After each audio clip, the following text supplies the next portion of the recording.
Hey y'all, it's Paris and I'm back with another video. So today I just wanted to share with you guys that God is providing for you supernaturally. God is providing for you supernaturally, okay? He's gonna basically do signs, miracles, and wonders for you. For whoever this word is for, he's gonna provide supernaturally, right? And so with that being said, I'm gonna be coming from 1 Kings chapter 17. But before I read this, I want to share with you guys that please seek God for confirmation. Please seek him for confirmation to make sure that this is your word. I don't want you guys to hold on to something that is not for you, or maybe it's not even your season. So please go to God and pray to him and ask him, is this your word? Okay. And so let's get into this word. So a lot of you guys know this story about Elijah and the widow woman. Okay. And so I want to go ahead and start. So starting in 1 Kings chapter 17, starting in verse 1 in the Message version, it says, "And then this happened. Elijah the Tishbite from among the settlers of Gilead confronted Ahab. As surely as God lives, the God of Israel, before whom I stand in obedient service, the next years are going to see a total drought. Not a drop of dew or rain unless I say otherwise." God then told Elijah, "Get out of here and fast. Head east and hide out at the Kerith Ravine on the other side of the Jordan River. You can drink fresh water from the brook. I've ordered the ravens to feed you." So I'm going to stop right there, okay? So Elijah, he's a prophet, so he's just pronounced that there is going to be a drought, okay? There's going to be a drought. And so with that being said, God ordered him to leave. God ordered him to go to the other side of the Jordan River. And so with that being said, he told him that the ravens were going to provide for him, okay? And so God used an unclean bird to provide for the prophet, to provide for Elijah. And so what does that tell us? God can use anything and anyone to provide for us. And so don't put God in a box when it comes to providing for your needs, okay? Because provision can come from anywhere. Provision can come from people that you don't even like. Provision can come from people that you thought didn't like you. God can use anybody. And when I tell you guys, this has happened to me. People that I had not even, spoken to in a long time have just randomly sent me a Cashapp. And I'm like, this person has never sent me money. Never. And never have I ever sent them money. But it's just like the Lord can use anybody and anything. And so again, the Lord used unclean birds. He used a raven to feed Elijah. And so if you keep reading, it says, Elijah obeyed God's orders. He went and camped in the Kerith Canyon on the other side of the Jordan. And sure enough, ravens brought him his meals, both breakfast and supper, and he drank from the brook. So Elijah is really being provided for. Like, he is not missing any meals. He is not missing any meals. Now, is it coming from, unclean source? Yes. But he's still being provided for. And so that's the thing. We cannot put God in a box and expect him to provide in a certain way. We just have to be open to what God does, okay? And so be open to God providing for you in different ways. It doesn't have to be in a certain way. Let him do what he wants to do. Let him do the miracle. Let it be supernatural, right? And so if you keep reading, it says, eventually the brook dried up because of the drought. Then God spoke to him, "Get up and go to Zarephath in Sidon and live there.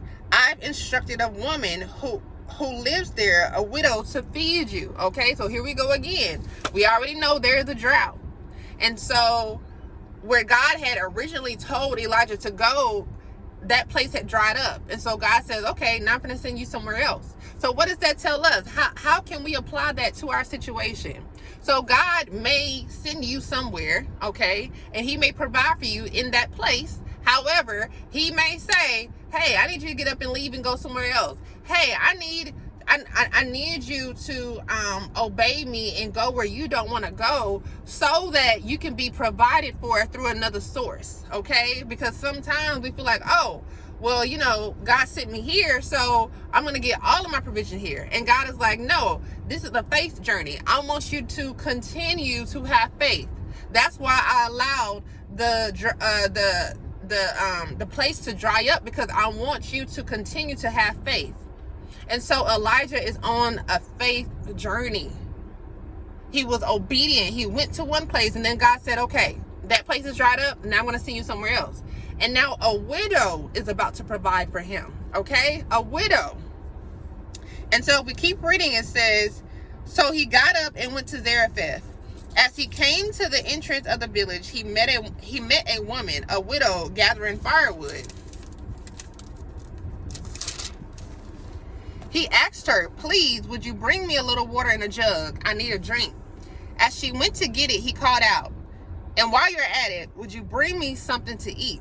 She said, I swear, as surely as God lives, I don't have so much as a biscuit. I have a handful of flour in a jar and a little oil in a bottle. You found me scratching together just enough firewood to make a last meal for my son and me. After we eat, we'll die. So let me stop right there. So God sent Elijah to a woman who was struggling financially. God sent Elijah to a woman who was struggling financially. So here's the thing. Why would God do that? Again, faith. Faith, okay? Not only faith for Elijah, but faith for the woman as well, okay? Because this whole situation is going to teach the woman it's going to teach the widow how to have faith, okay? Because she's thinking this is her last meal. But God sent Elijah to the widow, okay? So that Elijah can be provided for. But then he also sent Elijah to the widow so that he could help the woman too. So it was like a win-win. It was a win-win because they both got to get help. He got to get provided for, and the widow's faith was tested, because you're going to see in the story where God does a miracle. And it's because she had to follow God's order. She had to follow the prophet's order. She had to trust in God. She had to trust the God inside of Elijah, right? And so if we keep reading, it says, Elijah said to her, don't worry about a thing. Go ahead and do what you've said. But first, make me a small biscuit for me and bring it back here. Then go ahead and make a meal from what's left for you and your son. This is the word of the Lord of Israel. The jar of flour will not run out, and the bottle of oil will not become empty before God sends rain on the land and ends this drought. So here we go. Elijah, the prophet, is asking the widow to feed him before she even feeds herself, before she even feeds her family, her son, right? And so that takes a lot of faith. You're thinking, well, I'm pretty sure the widow was thinking like, dang, like, this is my last meal. I only have enough to prepare a biscuit, and you're telling me you want me to give my last to you? I don't even know you, right? That's what I would have been thinking. I don't even know you. But she had to trust Elijah. She had to trust the prophet. She had to trust the God in Elijah, right?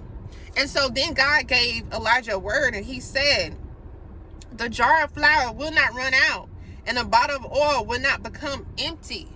And so here's the thing. If God is telling you to give your last to somebody, to someone, do not be afraid, because you may be thinking, well, Lord, this is all I have. Well, Lord, I don't know when my next paycheck is going to come. Lord, I don't know when I'll be able to pay this bill. The Lord is saying, if the Lord is asking you to give your last, whatever that is, your last meal, the last Cashapp, whatever, do that, because you never know outside of your obedience what's going to happen. But it all requires faith. And it's so funny because the Lord has been showing me 11:11 lately, or he's been showing me 1:11. And so you guys already know, for the ones who watch my videos, I've already made a video on 11:11. I've already made a video on 1:11. And so these numbers, these are not angel numbers, these are prophetic numbers. But to me, or for me, okay, I'm just telling you what God has revealed to me. For those particular numbers, 1:11 and 11:11, God has showed me that it has something to do with faith, having faith. Hebrews 11:11, or Hebrews 11:1. And so with that being said, y'all, have faith. Have faith. Because again, Elijah had to have faith by going going somewhere where he didn't know. You know, like he had to go to a widow. He had to go to somebody that he didn't even know. He had to trust that, okay, well, the Lord said that a widow is going to provide for me. So obviously, you know, I got to trust that. So that required faith. Then the lady, the widow, she had to trust in what the prophet said, a total stranger. And the prophet Elijah is asking her to give her last. And so she had to have faith that what she said was true, that what God said was true. And so here's the thing. You have to trust that if God is telling you to do something, you have to trust that he knows what he's talking about. You have to trust that if he's asking you to give. Because your provision is on the other side. Your jar of oil will not run out. It will not become empty, right? And so if we keep reading, it says, and she went right off and did just as Elijah asked. And it turned out as she said, daily food for her and her family. So let me stop right there. So this is what happens when you are obedient to God. She trusted God. She trusted in Elijah. She trusted in the God in Elijah. She did exactly what he told her to do, which was to go ahead and fix the prophet some food first, and then fix her and her son something. And so here's the thing. God, for people who are, you know, let's say you're homeless and the Lord sends you somewhere. And let's just say he sends you to a place where somebody else is struggling. And you're thinking, Lord, like, why would you do that? Or, Lord, this can't be you because they're struggling and I'm struggling. How can we help each other, right? But don't put your faith in the situation. Just know that God knows what he's doing. You guys are going to help each other. Because when I tell you guys, this has happened to me before several times, to where God has sent me somewhere and I find out later on that the other person is struggling too. And I'm like, God, why would you send me to this place? Why would you send me to stay with this person and they struggling too? You know? But it wasn't for me to know. And I'm glad that in that moment I didn't know what was going on, because maybe it would have made me worry, right? But if God is sending you somewhere and you realize that the other person is struggling, you're confused, like, why would God bring me here? Don't worry about that. You just trust in the process. You just trust in the Lord. You just trust that the Lord knows what he's talking about, okay? He knows what he's doing. And so the jar of meal didn't run out and the bottle of oil didn't become empty. God's promise fulfilled to the letter, exactly as Elijah had delivered it, okay? So everything that Elijah said, everything that the prophet said, it happened, right? Then it says, later on, the woman's son, the widow's son, became sick. The sickness took a turn for the worse, and then he stopped breathing. The woman said to Elijah, why did you ever show up here in the first place? A holy man barging in, exposing my sins, and killing my son. Elijah said, hand me your son. He then took him from her bosom, carried him up to the loft where he was staying, and sat and laid him on his bed. Then he prayed, oh God, my God, why have you brought this terrible thing on this widow who has opened her home to me? Why have you killed her son? 3 times he stretched himself out, full length on the boy, praying with all his might. God, my God, put breath back into this boy's body. God listened to Elijah's prayer and put breath back into his body. He was alive. Elijah picked the boy up, carried him downstairs from the loft, and gave him to his mother. Here's your son, said Elijah. He's alive. The woman said to Elijah, I see it all now. You are a holy man. When you speak, God speaks a true word. And so I wanted to also read that part because I feel like that was another test of faith for the woman, because she was, not only did she get tested when it came to, you know, the jar of oil and the flour, because she had to trust that, you know, she was going to have enough food, but then something happens to the son while Elijah's there, while the prophet is there. And so I do believe that was another test of faith, because it was just like, okay, well, God had just did a miracle, but I don't think that miracle was enough for her to know that, you know, God is real. Like she knew that a miracle had just happened, But I don't think it was enough for her to know, like, no, like, this is God. But when her son died, but when her son stopped breathing, and Elijah prayed over the son and laid his body over the son and God brought him back to life after Elijah prayed, that's when she realized that God is real. That's when she realized that, God can do anything. And so sometimes we will go through several tests of faith because we're thinking like, well, Lord, like, I just went through this, or, you just gave me the victory over this situation. And he's like, yeah, but you still don't realize that I'm God. You still don't realize that I'm your provider. You still don't realize that I'm your father, right? You still don't realize that I'm your counselor.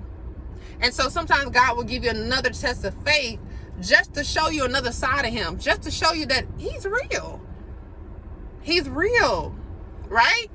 And so anyways, I just wanted to share this quick word with you that God is providing for you. He's providing for you supernaturally. He's doing signs, miracles, and wonders. And God has also been showing me 222. And so I've done a video on that. Don't worry, you can go searching on my page. But yeah, for me, that means signs, miracles, and wonders. And so God is doing signs, miracles, and wonders. He's asking you to have faith. He's asking you to just trust him. He's asking you to trust him, okay? And so with that being said, if you guys would like to book a coaching session, you can find me on the Faithia app. It's FAITHIA.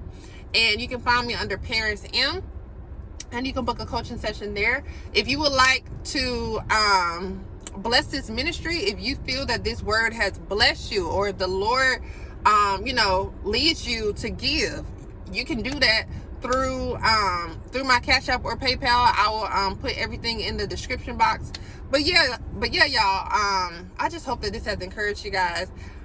It encouraged me, and so the Lord has been speaking to me about this for a while, so I just wanted to share this, okay? So anyways, I'll talk to you guys later, and I will see you guys in my next video. Bye, y'all.